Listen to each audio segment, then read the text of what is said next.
MBBS in abroad. Apollo MedSkill 6 years of MBBS program will be completed in 35 lakhs only.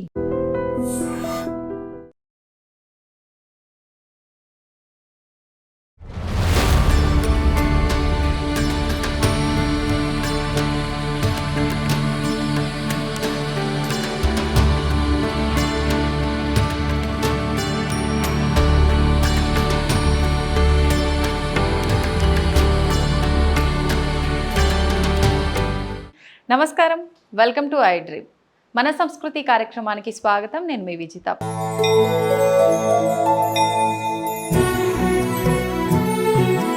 ప్రస్తుతం నేనున్నాను హైదరాబాద్లోని సరూర్ నగర్ మండలం, రంగారెడ్డి జిల్లా, ఫణిగిరి కాలనీ, చైతన్యపురి ప్రాంతంలో వెలసి ఉన్నటువంటి శ్రీ లక్ష్మీ నరసింహస్వామి ఆలయం దగ్గర. ఇక్కడ ప్రత్యేకించి లక్ష్మీ నరసింహస్వామిని శ్రీ కొసగుండ్ల ఫణిగిరి లక్ష్మీ నరసింహస్వామి అని చెప్పి పిలుస్తూ ఉంటారు. అయితే ఈ ఆలయం 4వ శతాబ్దం నుంచి ఉన్న ఆలయము అని చెప్పి చెప్తూ ఉంటారు. మొదట్లో ఆలయం గురించి ఎవ్వరికీ తెలియకుండా ఒక అడవి ప్రాంతంలాగా, ఒక కొండ ప్రాంతంలాగా ఉన్న ఆలయం ఒక వ్యక్తికి కలలో వచ్చి నేను పలానా ప్రాంతంలో ఉన్నాను అని చెప్పడం వల్ల ఇక్కడికి వచ్చి చూస్తే నిజంగానే ఇక్కడ శేష రూపంలో ఉన్న లక్ష్మీ నరసింహస్వామి విగ్రహం అనేది కొండల మధ్యలో బయటపడడం అనేది జరిగింది. ఇక్కడ ఒక లక్ష్మీ నరసింహస్వామి ఆలయమే కాదండి, స్వయంభుగా వెలిసిన హనుమంతుడి ఆలయం, దాంతోపాటు సుబ్రహ్మణ్య స్వామి ఆలయం, వెంకటేశ్వరుడి ఆలయం, లక్ష్మీ అమ్మవారు, ఇవన్నీ కూడా ఇక్కడ ఉండటం విశేషం. అయితే ఏంటి ఆలయ చరిత్ర, ఏంటి ఆలయ విశిష్టత ఏంటో మనం వెళ్ళి కనుక్కునే ప్రయత్నం చేద్దాం. పదండి నాతో పాటు.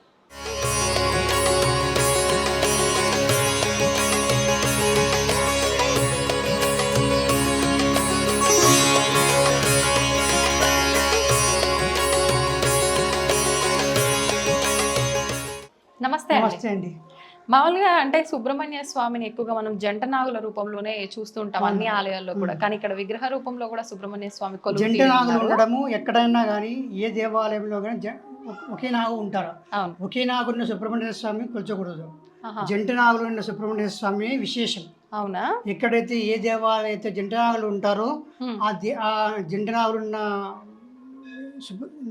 నాగదేవత చాలా విశేషమైనదిగా పరిగణించబడతారు. మన ఘాటిలో కానీ, కుక్కీలో కానీ, లేకుంటే కానీ కాళహస్తి కూడా విశేషమే. కాళహస్తిలో కూడా నాగదేవతలు ఉంటారు, జంట నాగలు. ఆ 3 మెయిన్ ఎక్కువ వచ్చేసి కుక్కే సుబ్రహ్మణ్య స్వామి చాలా విశేషం. కుక్కే కానీ ఘాటి కానీ పోతే సర్వరోగ పరిహారము జరుగుతుంది. ఈ 2 విశేషమైనది. సేమ్ అక్కడలాగానే ఇక్కడ కూడా మన ఇక్కడ ఫణిగిరి లక్ష్మీ నరసింహస్వామి దేవాలయంలో ఇక్కడ వచ్చేసి ఈ నరసింహస్వామి వచ్చేసి స్వయంభూ నరసింహస్వామి ఏ సంవత్సరంలో ఉద్భవించారో తెలియదు, కానీ చాలా మహిమాన్వితమైనటువంటి దేవుడు ఆయన. అనేకమైనటువంటి కోరికలు నెరవేర్చేటువంటి స్వయంభూ నరసింహస్వామి ఎవరికి భక్తాదులకి ఏ కోరికలు నెరవేరుస్తారో ఆ యొక్క కోరికలన్నీ కూడా నెరవేరుస్తున్నాడు. కొంగు బంగారమై ఆ యొక్క ప్రతి శనివారము, మంగళవారం, శనివారం ఆయనకి విశేషంగా రోజు జరుగుతుంది, కానీ శనివారం మాత్రం విశేషంగా జరుగుతుంది. ప్రతి మంగళవారం కూడా ఈయనకు సుబ్రహ్మణ్య స్వామికి విశేషంగా జరుగుతుంది. ప్రతి మంగళవారం ఎలాంటి పూజలు జరుగుతుంటాయి? అర్చనలు, అభిషేకాలు, కుంకుమార్చనలు ప్రతినిత్యము ఉంటాయా? ప్రతినిత్యం ఉంటుంది. విశేషంగా మంగళవారం ఉంటుంది. మంగళవారము ఎవరైనా భక్తాదులు వచ్చి మహాన్యాసపూర్వకం జరిపిస్తే కూడా జరుపుతాం. వాళ్ళకి ఏ విధంగా జరపమన్నా కూడా జరిపిస్తాం. వాళ్ళ కోరికలు ఏ విధంగా నెరవేరుస్తారో ఆ భగవంతునికి ఆశీర్వాదం ఆ విధంగా. మామూలుగా సాధారణంగా ఎవరైనా వివాహం ఆలస్యం అయితే, ఆలస్యం ఉంటే ఇక్కడ ఎలాంటి పూజలు జరుగుతాయి సంబంధించి? అట్లాంటివి ఏమి ఉండవమ్మా, సంతానం ఏమి అట్లాంటివి ఉండదు. లగ్నాన్ని బట్టి, ఆ లగ్నంలో దోషాన్ని బట్టి, గ్రహాల అనుకూలతను బట్టి ఏమైనా దోషం ఉంటే దోష పరిహారానికై నక్షత్ర గ్రహశాంతులు, హోమాలు జరిపిస్తాం. ఆ హోమశాంతులు జరిపించి తర్వాత స్వామికి అభిషేకము, అర్చనలు జరిపిస్తాం. అంతే. నమస్తే అండి. ధన్యవాదాలు. సంతోషం అమ్మ.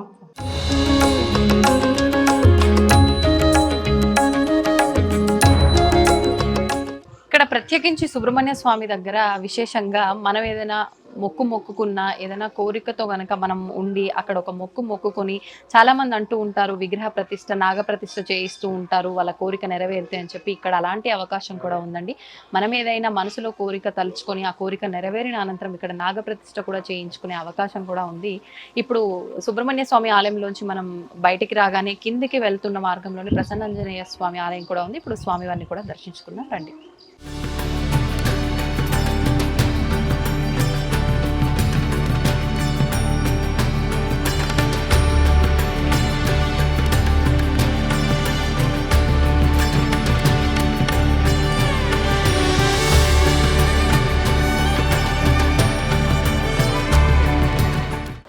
లక్ష్మీ నరసింహ ఆలయంలోని ఉప ఆలయం హనుమంతుడి ఆలయంలో అర్చకత్వం నిర్వహిస్తున్న వెంకటరామ ఆచార్యులు గారు మనతో పాటు ఉన్నారు. ఇప్పుడు వారితో మాట్లాడి ఆలయ విశిష్టత గురించి అడిగి తెలుసుకుందాం.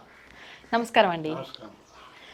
మామూలుగా అంటే ఈ ఆలయం స్వయంభూ ఆలయం అని చెప్పి, లక్ష్మీ నరసింహస్వామి కూడా స్వయంభూ అనే చెప్పి, హనుమంతుల వారు కూడా స్వయంభూ అని చెప్పి విన్నాము. అసలు ఎప్పుడు వెలిసారు ఇక్కడ స్వామివారు, ఎలా వెలిసారు, ఎవరి ద్వారా ఇక్కడ ఆలయం నిర్మించబడింది, అవన్నీ కూడా వివరించండి. ఇది 4వ శతాబ్దానికి చెందినట్టుగా మనకు ఆ కొండపైన ఒక ఈ శాసనాలు ఉన్నాయి 2. ఇంకొకటి పైన ఉన్నది. ఆ 2 శాసనాలను బట్టి తెలిసింది ఏంటంటే ఇది 4వ శతాబ్దానికి చెందింది. అయితే ఇది ఇప్పుడు పక్కన పారుతున్నటువంటి ముసి నది ఒకప్పుడు ముచ్చుకుందా నది తపస్సు చేసుకుందో ఈ నదిలో. అయితే ఆ నదిలో ఆయన తపస్సు చేయటం వలన అక్కడ శివుడు ప్రత్యక్షమైండు. అట్లాగే విష్ణు స్వామి కావాలని చెప్పేసి లక్ష్మీనరసింహస్వామిని ఇక్కడ అయ్యారు. ఇక్కడ తర్వాత వెంకటేశ్వర స్వామి, తర్వాత మన అమ్మవారు లక్ష్మీ అమ్మవారు ఇక్కడ వచ్చేసి ఈయన ద్వారపాలకుడు కదా, అందుకని హనుమంత స్వామి ఇక్కడ వెలిసి ఉన్నారు. అంటే వారంత వారే స్వయంభుగా ఇక్కడ అందరూ ముచ్చుకుంద మహాముని తపస్సు వలన వారు వచ్చి ఇక్కడ ఉండేసి ఆయనతోటి పూజలు అందుకున్నారు అప్పట్లో, ఆ కాలంలో 4వ శతాబ్దంలో.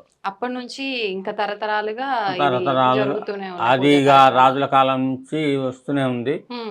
తర్వాత ఈ బౌద్ధ కాలం వచ్చేసరికి దాన్ని ఆ గుహను మొత్తం మూసేశారు అనమాట వాళ్ళు. ఆ గుహని మొత్తం మూసేశారు. అన్ని గుహలు ఉండే, అన్ని గుహలు ఉంటే గుహలన్నిటి మూసేశారు. ఇది కూడా మూయబడి ఉన్నది. ఇప్పుడున్న నరసింహస్వామి ఆలయం గుహ కూడా మూతబడి ఉన్నది. అయితే ఇది ఎప్పుడు వెలుగులోకి వచ్చిందంటే 79లో మా మామగారు అయినటువంటి కోమండూరు శేషాచార్యుల గారికి స్వప్నంలో కనిపించి పలానా చోట నేను ఉన్నాను, వచ్చి దర్శనం చేసుకో అని చెప్పేసి స్వప్నంలో చెప్పాడంట. అది కూడా ఎట్లా శేషావతారంలో, పడిగ అవతారంలో వచ్చి అట్లా అంటే సరే ఏదో లే అనుకొని ఆయన ఈజీగా తీసుకున్నాడు. నెక్స్ట్ సెకండ్ టైం కూడా అట్లాగే వచ్చింది. సెకండ్ టైం కూడా అట్లా వస్తే సెకండ్ టైం కూడా అట్లాగే అంటున్నాడు అని చెప్పేసి అసలు ఆ ప్రాంతం ఎక్కడుంది చూద్దామని సెకండ్ టైం వచ్చాడు. చూసి అంతా అడవి, ఏం కనపడటం లేదు. మా కొండ ఒక్కటి కనిపిస్తుంది, అంత మించి ఏమి కనపడటం లే. సర్లే మరి ఎక్కడుందో అని చెప్పేసి మళ్ళీ వెళ్ళిపోయాడు. 3వసారికి వచ్చి 2 సార్లు చెప్పినా కూడా నువ్వు రాలేదు, పలానా కొండపైన ఉన్నా అని చెప్పారంటే అప్పుడు వచ్చేసి కొండపైకి వచ్చేసి మొత్తం చూస్తే ఏముంది, గుహలాగా ఉంది. ఆ గుహ మొత్తం మూయబడి ఉంది రాళ్లతోటి. అయితే అప్పుడు అడవి కాబట్టి ఏం లేదు, మూతబడి ఉన్నది. అసలు లోపల ఏం జరుగుతుందో తెలియదు, ఏముందో తెలియదు అని చెప్పేసి పైకి వచ్చేసి చిన్నగా ఒక్కొక్క రాయి రోజు అట్లా తొలగించుకుంటా పోతే లోపల ఒక చిన్న గుహలాగా కనపడింది. అయితే అక్కడ చూస్తే ఏం మనిషి పోయే దారి లేదు లోపలికి. మొత్తం అవన్నీ తీసిన తర్వాత రాళ్ళు ఒక్కొక్కటిగా, ఎందుకంటే లోపల ఏముందో తెలియదు, ఏ సింహం ఉందో ఏ పులి ఉందో ఏముందో తెలియదు కదా, అడవి కదా. అంటే స్వప్నంలో చెప్పిన దాన్ని బట్టి ఇక్కడికి రావడం జరిగింది కాబట్టి ఏముంది అనేది నిజంగా తెలియదు. అడవి ప్రాంతం కదా అప్పుడు, కాబట్టి ఇక దారి కూడా లేకపోతే చిన్నగా చెట్లను తొలగించుకుంటూ పైకి వచ్చేసి అప్పుడు మట్టి దెబ్బలాగా ఉండే ఎత్తుగా కొండ ఎక్కుతుంటే జారుతూ అట్లా ఉండే. అయినా సరే వచ్చేసి ఆ రాళ్ళు రోజుని తొలగించుకుంటూ చూస్తే లాస్ట్కి ఏమైందంటే చిన్న గుహలాగా కనపడింది. ఆ గుహలోకి వెళ్ళటానికి దారి లేదు. నిలబడి పోలేం, వంగిపోలేం, కూర్చొని మనం కాళ్ళు లేని ఇంకా పోయినట్టు పాక్కుంటూ వెళ్ళాలి. ఇప్పటికీ అలానే ఉందా? ఇప్పటికీ చేశారులేండి. అయితే అప్పట్లో అట్లా లోపలికి వెళ్ళి తర్వాత ఏం చేశారంటే చిన్న ఇటు సైడ్ బట్టి గుహలాగా కనిపిస్తే చేయి పెట్టి ఇది చేసే చేయి పెట్టి స్పర్శ తగిలింది. శేషావతారం స్పర్శను నామాల స్పర్శ తగిలింది. అప్పుడు అనుకున్నాడు అయితే స్వామివారు ఇక్కడ ఉన్నారు, ఏం చేసి ఉన్నారు అని చెప్పేసి అప్పటి నుండి ఆయనకి టైం దొరికినప్పుడల్లా వచ్చి ఆరాధన చేయటం, అట్లా కొంచెం శుభ్రం చేసుకోవటం, రోజు ఇందా చేసుకొని శుభ్రం చేసేసి అట్లా వచ్చి వారం ఆరాధన చేసుకోవటం, అభిషేకం చేయటం ఇట్లా చేస్తుండే. అతను లెక్చరర్. అటు డ్యూటీ చేసుకుంటూ ఇటు శనివారం వచ్చేసి ఇట్లా చేసుకుంటూ అట్లా కొన్నాళ్ళు గడిపాడు. ఆ తర్వాత కొంచెం పబ్లిక్ ఏమో పోవద్దు పైకి, ఏమున్నాయో అది అని అన్న ధైర్యం చేసి వచ్చాను. తర్వాత ఇట్లా సంగతి అని చెప్పేసి 4-5 చెప్తే వాళ్ళు చిన్నగా వచ్చి చూడటం అది చేయటం జరిగింది. అప్పటి నుంచి ఇక అప్పుడు రాములు తహసీల్దార్ అని ఉండే, అప్పుడు తహసీల్దార్ కదా 78-80. ఎప్పుడు ఇది సుమారుగా ఏ సంవత్సరంలో? ఏది ఇప్పుడు ఇదంతా 81లో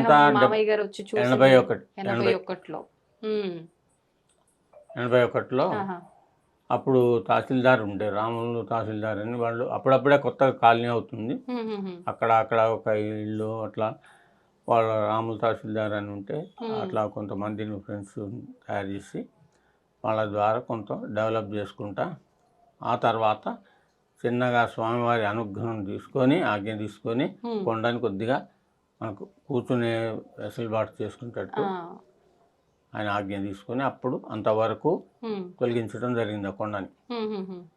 మరి తర్వాత ఇప్పుడు హనుమంతుల వారు కానివ్వండి, ఇక్కడ సుబ్రహ్మణ్య స్వామి, ఇదంతా కూడా ఎప్పుడు జరిగింది? ఈ సుబ్రహ్మణ్య స్వామి ఒక 2 years అవుతుంది ప్రతిష్ట, గణపతి ప్రతిష్ట, నవగ్రహాలు ప్రతిష్ట. స్వయంభూలు ఎవరంటే లక్ష్మీనరసింహస్వామి, ఆంజనేయ స్వామి, వెంకటేశ్వర స్వామి, అమ్మవారు, తర్వాత కింద శివుడు, మూసి మధ్యలో ఉంటుంది అది. అయితే ఈ కొండ అది ఎట్లా ఉందంటే ఆ శిలా కొండ పడిగ టైప్లో ఉండటం వలన ఫణిగిరి లక్ష్మీనరసింహస్వామి. ఫణి అంటే పాము, గిరి అంటే కొండ, ఫణిగిరి లక్ష్మీనరసింహస్వామి ఆ విధంగా పేరు వాడుకలో వచ్చింది. అంటే ఇది అప్పటికే అంటే మామయ్య గారు గుర్తించిన తర్వాతనే ఈ పేరు అనేది వాడుకలోకి వచ్చిందా? ఇంకా అంటే ఆ తర్వాత చాలా రోజులకు వచ్చింది అనుకోండి. అప్పుడు నరసింహస్వామి గుట్ట అంటుండే, చైతన్యపూరి నరసింహస్వామి గుట్ట అంటుండే. అట్లా కాలక్రమేణా అట్లా బాగుండదు అని చెప్పేసి అసలు శాసనం ప్రకారం మనకి శిల ఎలా ఉంది అనేది పరిశీలించి అది పడిగే టైప్లో ఉంది కాబట్టి ఫణి అంటే పాము, గిరి అంటే కొండ, ఫణిగిరి లక్ష్మీనరసింహస్వామిగా అభివృద్ధి అయింది. మామూలుగా అంటే ఎటువంటి కోరికలతో ఎక్కువగా భక్తులు వస్తుంటారు? నేను విన్నది ఏంటంటే మనము యాదాద్రి లక్ష్మీ నరసింహస్వామి ఆలయంలో గనక మనం వెళ్ళి దర్శించుకుంటే ఎంత మనకు అనుగ్రహం ఉంటుందో స్వామివారిది, అక్కడికి వెళ్ళలేని వాళ్ళు ఇక్కడికి వచ్చినా అంతే అనుగ్రహం ఉంటుంది అని చెప్పి, ఇది వాస్తవం అండి? తప్పకుండా అవుతుందండి. సంతానం లేని వాళ్ళు ముడుపులు కడతారు, తర్వాత మ్యారేజ్ కాని వాళ్ళు వచ్చి కడతారు, వాళ్ళకి ఏమన్నా బాధలు ఉన్నా ముడుపు కట్టుకుంటారు. అలాగా వాళ్ళు అందుకనే ఇంత డెవలప్ అవుతూ వస్తుంది స్వామి. ఓకే, అంటే ఇందాక నేను మెట్లకు బొట్లు పెట్టడం అది కూడా చూసా, అది కూడా ఇక్కడ ఒక మొక్కేనా? అది కూడా మొక్కే. ఎటువంటి వారు అలాంటి మొక్కు మొక్కుతారు మామూలుగా ఇక్కడ ప్రత్యేకించి, ఎటువంటి కోరికతో ఉన్న వాళ్ళు? అంటే వాళ్ళ ఎవరికన్నా వాళ్ళ ఇంట్లో వాళ్ళకి మ్యారేజ్ కొరకు, స్టడీ కొరకు, ఇలాంటి జాబ్ పర్పస్కో అలా వాళ్ళకి ఏదైతే బాధ ఉందో ఆ బాధ చెప్పుకొని స్వామి ఈ బాధ తీరితే నీ కొండకు వచ్చి మెట్లకు పూజ చేసుకుంటా, లేకపోతే నీకు ముడుపు కడతా, ఇట్లా వాళ్ళ తోచింది వాళ్ళు కోరుకుంటారు. మామూలుగా అంటే ఎంతమంది వస్తుంటారు మామూలుగా భక్తులు సుమారుగా నిత్యము? నిత్యము అంటే ఒక 50 నుంచి 60. ఆహా. విశేషమైన రోజుల్లో ఎక్కువగా వస్తుంటారు. ఇక శనివారం నాడు ఏకాదశి ఇలాంటి పర్వదినాల్లో మాత్రం 100 అట్లా వస్తారు. కళ్యాణం అప్పుడు మాత్రం ఒక 700-800 మెంబర్స్ 1000 వరకు కూడా వస్తారు. విశేషమైన రోజుల్లో కళ్యాణం నరసింహ జయంతి ఉంటుంది 2 days. అప్పుడు ప్రత్యేకమైన అభిషేకాలు అర్చనలు జరుగుతుంటాయా? కళ్యాణం అవుతుంది, హోమం అవుతుంది, సుదర్శన హోమం. తర్వాత స్వామివారి ఊరేగింపు ఉంటుంది జయంతి రోజు. కళ్యాణం నెక్స్ట్ డే కళ్యాణం అవుతుంది. ఓకే, ధన్యవాదాలండి, చాలా చక్కగా వివరించారు ఆలయ విశిష్టత గురించి. నమస్తే.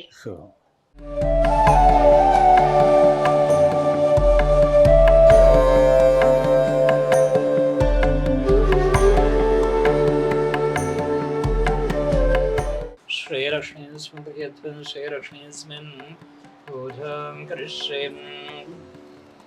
ॐ केशवाय नमः नारायणाय नमः नारायणाय नमः गोधारं श्रेयं सूत्रं त्रिविक्रमण्यं। ॐ वामनाय नमः श्रीधराय नमः लक्ष्मीनाय नमः पद्मनाभराय नमः मादण्डं। ॐ संकर्षणाय नमः श्रोत्रानदोषणारसकर्णं। श्री कृष्ण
దర్శనం అయితే చాలా చక్కగా జరిగిందండి. అయితే నిజంగా అసలు కొండల మధ్యలో లక్ష్మీ నరసింహస్వామి నిజంగా చాలా కళ్ళకి కనుల విందుగా అనిపిస్తున్నారు.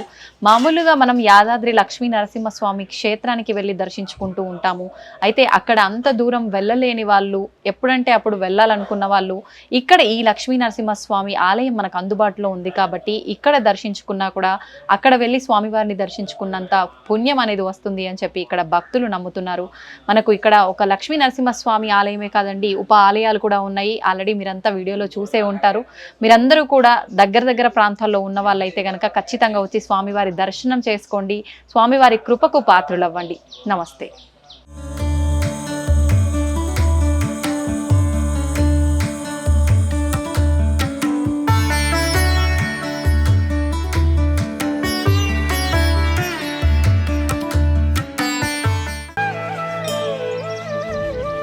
తవ్వండి, తవ్వుతూనే శివలింగం. సరే దాన్ని అట్లా కప్పేసేయండి, చూపించదండి. Krishna is there. మూర్తి పూజ కాదు, సాక్షాత్ బ్రజేంద్ర నందన భగవాన్ ఉన్నారు మూర్తిలో. ఏమీ ఆశించకుండా ఆరాధించే వాళ్ళు కూడా ఉన్నారా ప్రభుజీ? నిజమైన భక్తి అంటే మనకు తెలియదు కాబట్టి